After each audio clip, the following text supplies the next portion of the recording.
Hello, friend. I used to be paralyzed by the fear of failure. So terrified that I wouldn't apply for jobs, ask out someone I had a crush on, or share my true thoughts in meetings. I was scared of rejection. I was scared of being judged. I was scared that if I failed, all my efforts would become a punchline. It took me years to realize that fear was what was killing me from the inside, not any failure itself. Have you ever been there? You see an opportunity, you want to seize it, your heart screams, go for it. But then you back off, because you're afraid you're not good enough, afraid of looking foolish? If so, you're not alone. And that's exactly why this message exists. I'm sharing this not because I've never failed. Quite the opposite. I've failed in school, failed in business ventures, failed in relationships, and at times, even felt like I failed at being human. But from those moments, I learned 10 times more than from any small successes I ever had. I once heard a quote that stopped me in my tracks. If you've never failed, you might be playing it too safe, and you're not truly living. This video is for anyone who wants to live authentically, boldly, and fully, but is still held back by the fear of failure. It's not a get-rich-quick guide or empty inspiration. It's an invitation, join me, let's dare to fail once, to discover what it means to truly live. I'll never forget the story of my friend Jake. Jake graduated top of his class, landed a job at a big tech firm, and was the poster child for making it. But one day, he quit to chase his dream of opening a small craft brewery. Within 6 months, the brewery shut down. Jake lost his savings, racked up thousands in debt, and had to go back to a desk job. Everyone thought Jake would crumble after that. But he didn't. 2 years later, he teamed up with a chef friend to start a microbrewery and taproom. This time, they didn't just survive, they started turning a profit. I asked Jake, how did you find the courage to try again? He just grinned, because I'd already failed once. I knew it wouldn't kill me. That hit me hard. Failure doesn't kill you if you face it and learn from it. But that's not easy. From childhood, we're taught to be perfect, to be right, to do things well. No one teaches us how to fail. In school, a wrong answer meant a lower grade or being called out for not knowing enough. As adults, a failed startup gets you labeled naive or delusional. When you pour your heart into someone who doesn't love you back, people call you hopeless. Each failure feels like a wound. Over time, you learn to stop trying. That's the real danger. If someone asks me, how do you succeed? I won't spout cliches like work hard or follow your passion. I'll say, to succeed, you first have to learn how to dare to fail. There's a story I love about Thomas Edison, the genius behind the light bulb. They say he tested over 1,000 materials before finding the right filament for the incandescent bulb. A reporter asked him, how did it feel to fail 1,000 times? Edison replied, I didn't fail 1,000 times. I found 1,000 ways that didn't work. That's the difference between those who dare to fail and those who fear it. One sees mistakes as the end. The other sees them as stepping stones. I've had failures that made me want to vanish. Like the time I started an online clothing store, sinking $5,000, money I'd saved for 2 years working side gigs, into inventory. I knew nothing about marketing or what customers really wanted. The clothes piled up in my apartment, unsold. I spent nights cleaning out stock, crying, feeling like a complete idiot, weak, and unworthy of anything. But that failure taught me, don't act on emotion alone. Learn, observe, and start again, this time with a sharper mindset. You might be somewhere in your own journey, a student scared of flunking a test, an employee worried about getting laid off, or a young person afraid to tell your family you want to pursue music instead of engineering. Whoever you are, know this, failure doesn't diminish you. If you rise from it, you'll be stronger than those who never dared to try. Successful people aren't the ones who never fail. They're the ones who fail enough to learn the right way to do things. Successful people are the ones who fail enough to learn the right way to do things. But to dare to fail, we first have to unlearn a toxic belief ingrained in us, that failure is shameful, a sign of weakness, something to avoid at all costs. I remember attending a workshop where the facilitator had us play a simple game. In 60 seconds, build the tallest tower possible using index cards. No prizes, no penalties. Yet nearly half the group, including me, played it safe. We built towers just 3 or 4 cards high and stopped, afraid they'd topple. Meanwhile, a few others kept stacking, nearly collapsing multiple times, but in the end, they discovered the true limits of what was possible. Afterward, the facilitator smiled and said, "That's it. Even when there's no real risk, people fear failure. The problem isn't falling, it's being so afraid of falling that you don't step forward." That stuck with me for days. From childhood, we're conditioned to avoid mistakes. In school, teachers praise the correct answers, but rarely celebrate the kid who raises their hand unsure if they're right. At home, parents often scold us for messing up rather than cheering us for trying. Over time we learn, safety is good. Mistakes are dangerous. But life isn't a classroom. In the real world, no one gives you an A+ for never screwing up. No one claps for dodging risks. The ones who go far are those who embrace risk, endure pain, and dare to fail. One story I'll never forget is about Sarah, a young woman I worked with. Sarah was a planner, spreadsheets for every day, detailed budgets down to the penny, backup plans for every scenario. But in 2020, her company was hit hard by the pandemic, and all her plans collapsed. Sarah cried a lot. Not just because she lost her job, but because, for the first time, she couldn't control what was happening. She told me, "I hate this feeling of failure." I looked at her and said, "This isn't failure. It's a lesson. And you're living it." 3 years later, Sarah became a freelance graphic designer and started a YouTube channel teaching personal finance. What's amazing is that she often shares her failure story in her videos, and it's what resonates most with her audience. I asked her once, "If you could go back, would you avoid that fall?" She smiled, "No. That fall pushed me into a life that's truly mine." Failure, when you look closely, isn't the end. It's just an unexpected turn in the journey. Sometimes, that's what I fear most, living a life that isn't truly mine, just because I was scared to fail. One quote I hold close is this: "Courage isn't the absence of fear. It's acting despite the fear." You can tremble, doubt yourself, feel the world against you. But if you take one small step forward, you're closer to freedom. Freedom from others' control.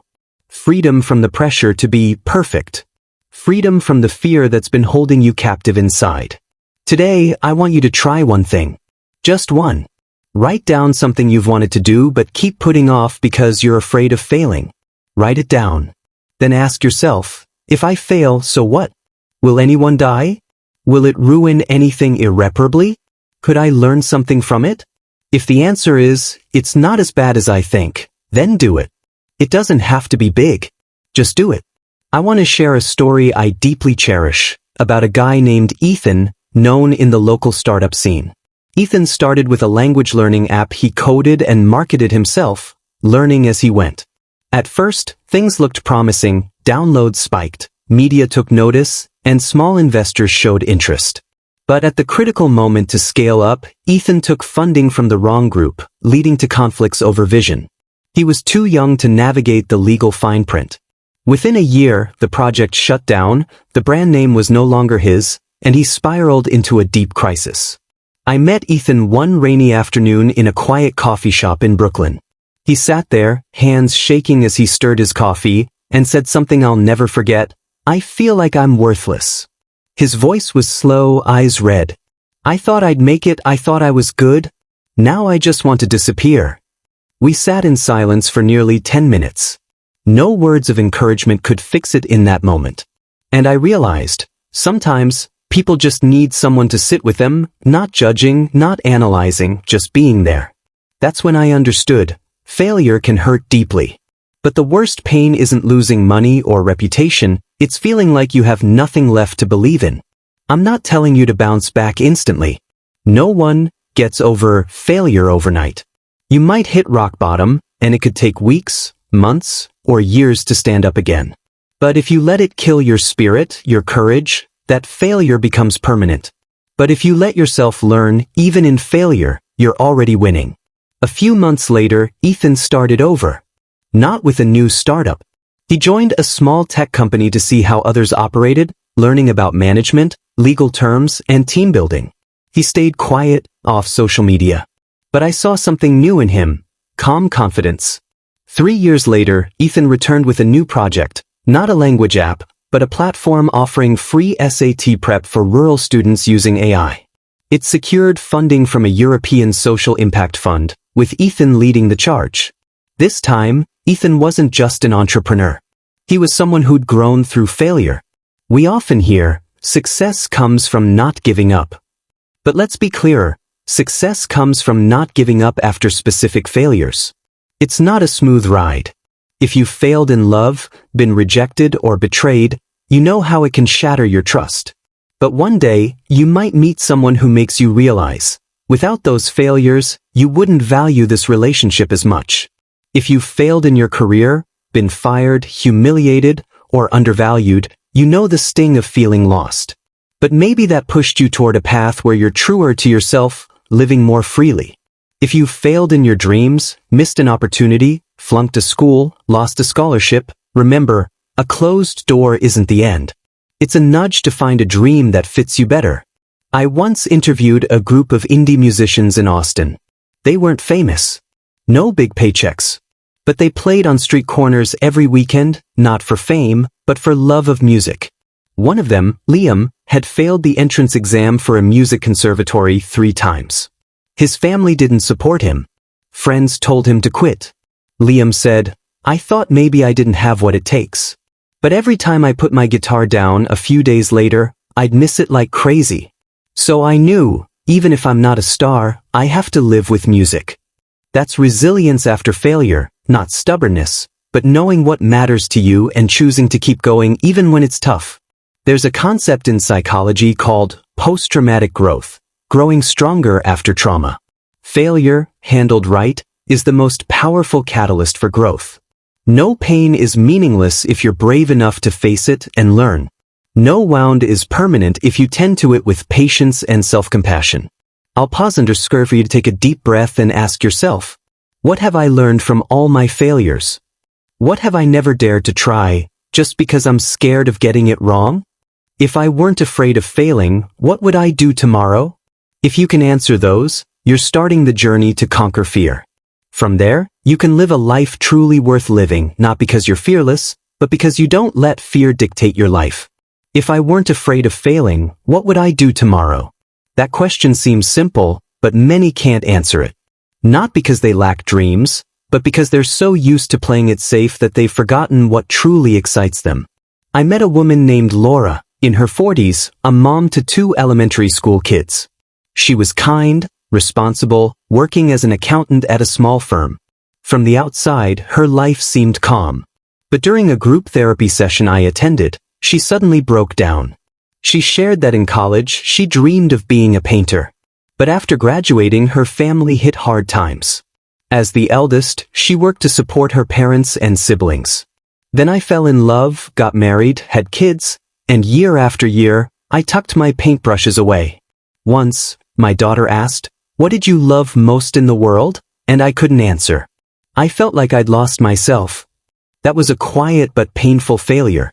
No one criticized her. No one blamed her. But inside, she carried endless regret. It eroded her belief in herself. She felt she was too old, had no chance, and no longer had value beyond being a mom and wife. I said something simple to her, "Those paintbrushes are still there, aren't they?" She looked at me stunned. Then smiled for the first time that evening, a smile both sad and beautiful. 3 months later, she sent me a photo, her first painting in nearly 20 years. A vibrant sunset over a lake, with her handwritten note below, "For me, who once dared to dream." The greatest failure often isn't external. It's when we abandon ourselves. In relationships, failure cuts deep. We fail when we lose someone we love. We fail when we hurt those close to us. We fail when we trust the wrong person. We fail when we give everything and get nothing back. I had a close friend, someone I trusted like family. We planned a startup together. But halfway through, he quietly pivoted, partnered with someone else, and left me with the initial debt. No explanation. No apology. I was crushed. For months, I was angry, hurt, and blamed myself. I trusted the wrong person. But one day I realized that mistake taught me something bigger. Even if you fail in a relationship, you can still live with trust, as long as you don't let it make you cold, cynical, or bitter about life. I learned to forgive, not because he deserved it, but because I deserved peace. The pain of failure isn't in the fall. It's in the feeling that you can't trust yourself anymore.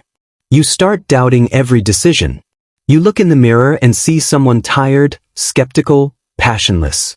But if you're in that moment, hear this, you're not alone. You're not the only one who's messed up. And you're definitely not the first to need a second chance. Life doesn't measure your worth by how many times you screw up. It measures you by how you rise after each mistake. Some wounds take years to heal. Some failures can't be undone.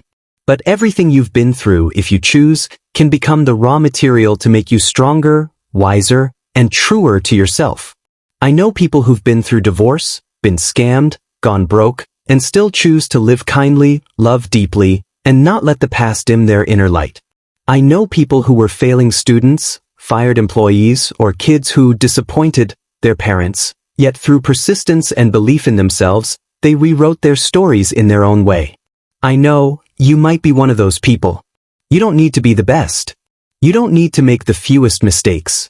You just need to keep your kindness, hold on to yourself, and not let failure define who you are. Failure isn't the end. It's just a small ink blot in the big book of your life. You're still writing the story. You still have a chance to do things differently. You can still choose courage. When you reach the end of a journey full of stumbles, losses, and pain, you'll realize the most precious thing isn't that you never failed, but that you still have the faith to keep going. Someone once asked me, "Can you fail so much that you can't get back up?" I paused, then told them about a Japanese man named Tsutomu Yamaguchi. He survived both atomic bombs in Hiroshima and Nagasaki in 1945. For the rest of his life, he didn't harbor resentment or hatred. Instead, he dedicated himself to sharing the truth about war, hoping the world would never repeat that mistake. If someone can survive the ultimate catastrophe and still choose compassion as their guide, then I believe you and I, no matter how many job interviews, projects, or relationships we've failed, can start again. Because the true end of failure isn't death. It's refusing to learn, to change, to live on. You weren't born to be perfect. You don't have to always be right. You just need the courage to mess up again, but this time, with an open heart and an unyielding spirit. I used to be so scared of failure that I didn't dare try anything. Looking back, what I regret most isn't the things I messed up, it's the things I never had the guts to start. Like a song left unsung. A canvas left blank. An apology never spoken. A dream folded up and tucked away in the drawer of youth. Today, if you're reading these final words, I don't need you to become extraordinary. I just want you to give yourself one gift, the chance to start again, with a heart no longer afraid because it's learned to embrace its failures. When you live long enough, you'll see, life doesn't neatly divide into wins and losses, good and bad, right and wrong. There's only one line that matters. Between those who live fully and those who live halfway. Those who live fully dare to love, to trust, to fail, and to start over. Those who live halfway calculate, fear, procrastinate, and do nothing. Will you live fully or live halfway? No one can choose for you. In the end, I leave you with a simple message, not grand or flowery, just words from someone who's fallen, cried, wanted to give up, but chose to keep going with the little light left in their heart. Dare to fail, because that's the first step to truly living. I wish you the courage to keep going, even when the road is rough. I wish you the bravery to start again, even when your heart is scared. I wish you a life, not perfect, but real. Thank you for joining this journey. If one day you need a reminder of how strong you've been, revisit these words and remember, you're never alone in the battle to overcome failure and find yourself again.